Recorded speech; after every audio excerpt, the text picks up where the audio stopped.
topic is about imaginary numbers and guided by Santosh sir.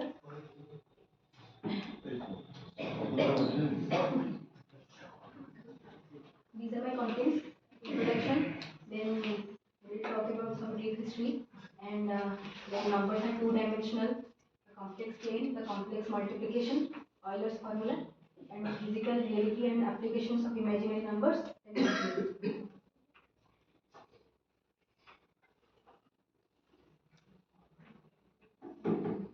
So we know that let's take the function fx equal to x square plus 1, and we know that this function will give a parabola and it never crosses x axis.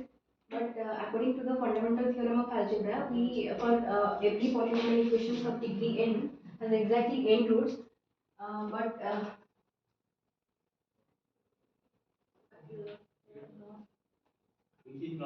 but we are not getting any solution for the x by looking into our graph.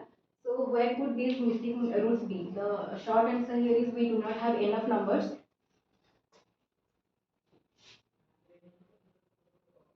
We typically think of numbers which exist in a one-dimensional number line.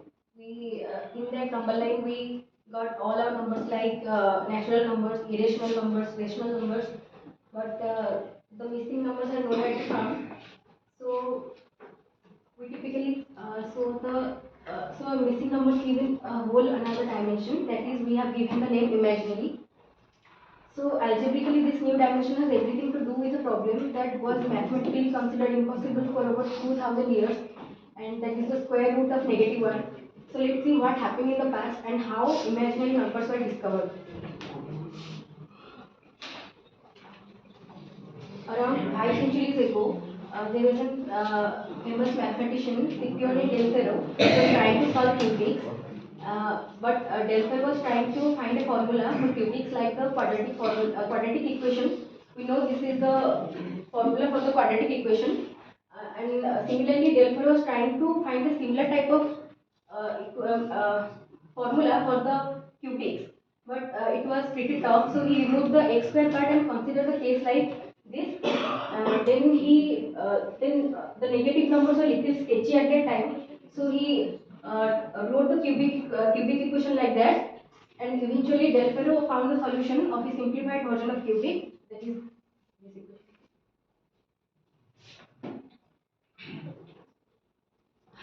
Now Del Ferro kept his formula secret to use in next math 12, and he told his secret to his student Antonio Fior when he was on his deathbed. And then Fior challenged another famous mathematician Tartaglia. So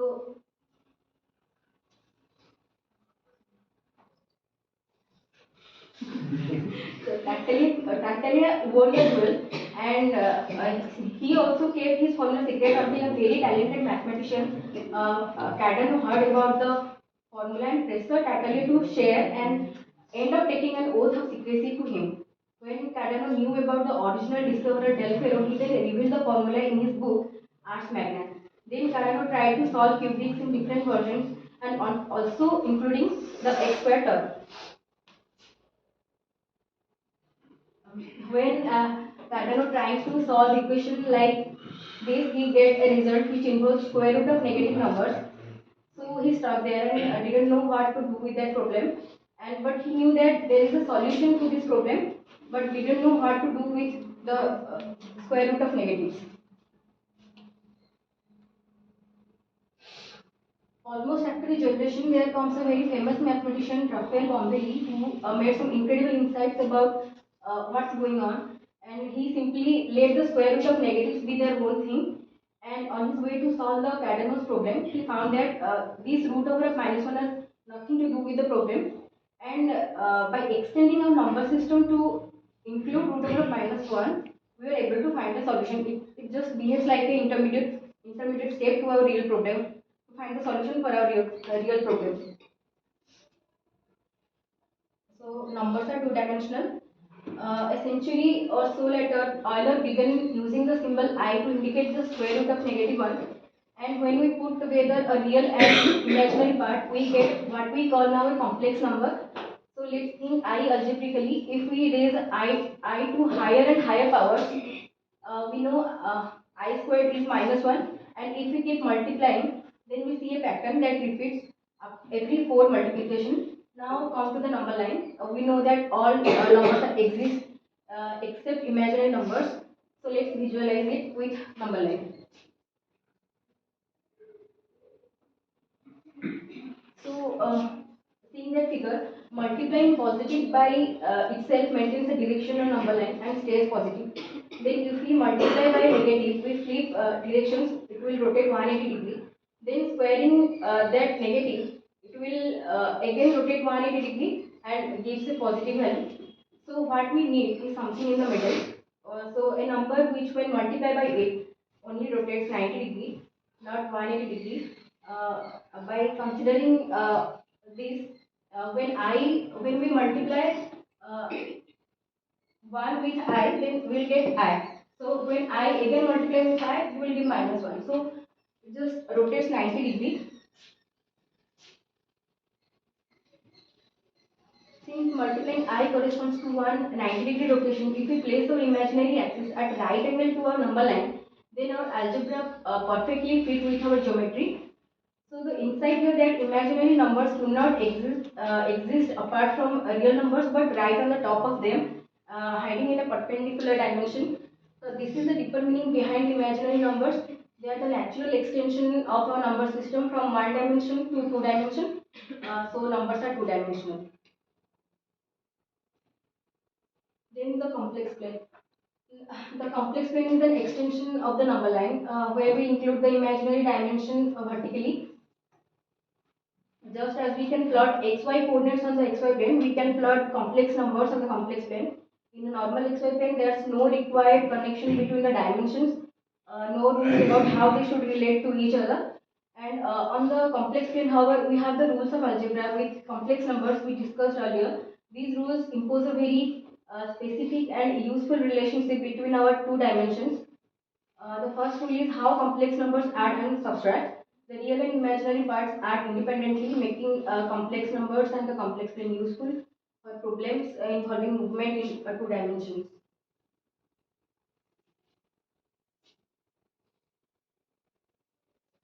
Then there comes complex multiplication. We have taken here 4 examples and we are going to have a look on the patterns. So here we can see that when 4 plus 3i is multiplied with I, it gives -3 plus 4i algebraically, but and we can see that the angle of the 4 plus 3i is 36.9 degree. We found it by using arctangent. Then we can see that the angle just get added together. So like that, we have here is a table.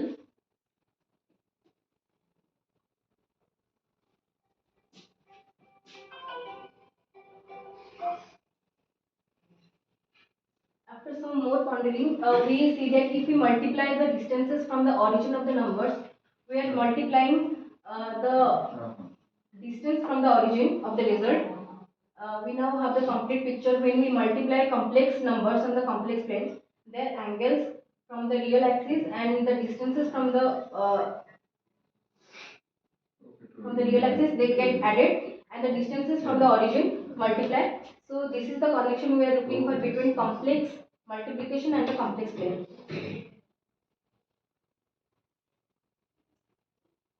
This is the rectangular form of the complex number and that is the polar form. That is the magnitude of the complex number and the argument.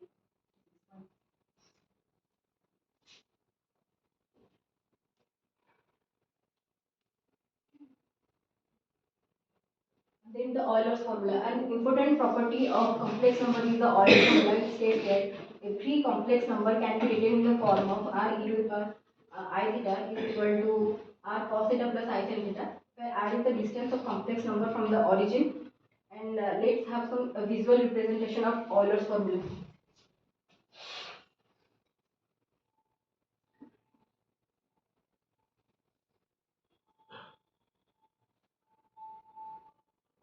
We can see that by looking at the imaginary axis, we get the sine wave.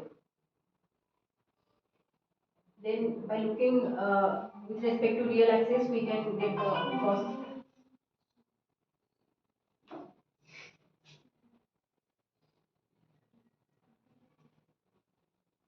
Then comes the physical reality and applications of imaginary numbers in various fields.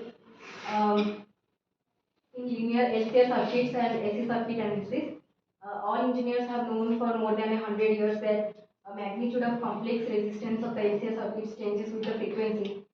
Using this knowledge, engineers create by changing frequency characteristics of electric LCR circuits a variety of filters, without which existence of radio engineering, telecommunication, television, radio location, and other exact sciences would not have been possible.